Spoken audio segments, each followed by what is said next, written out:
aí galera, passando pelo perímetro urbano aqui de Itatinga, na Bahia. Você está acima do limite de velocidade.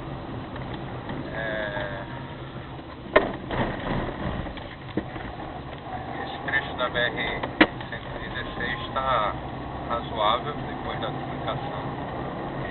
Tem os remendos como todos os outros trechos mais atrás, mas está tranquilo. O trânsito está tranquilo, até me surpreendeu, pensei que ia estar um trânsito mais pesado, mas eu acho que é como aqui o trecho é pedagiado e tem também a questão do asfalto, que aqui é melhor, então não fica retendo tanto o caminhão, diferente lá de Feira de Santana.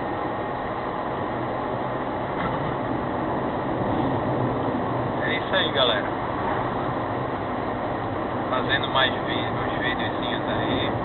A paisagem aqui é muito linda, essas chapadas, essa geologia que tem aqui das pedras, das montanhas, muito lindo mesmo. O visual é exuberante. O Brasil é muito lindo. A gente aqui, o ser humano que mora aqui no Brasil é que estraga, mas o Brasil é muito lindo.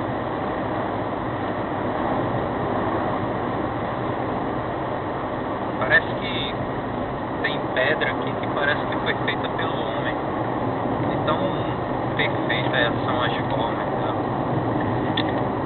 Mas minha copiloto não para de tirar foto, tirando foto de tudo, né, copiloto? Não é só o Ricardo que tem copiloto não, eu tenho também,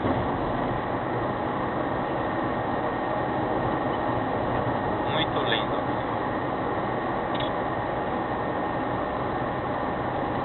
Paisagem exuberante.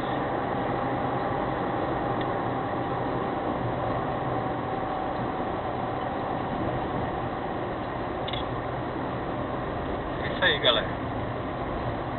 Um abraço, até daqui a pouco.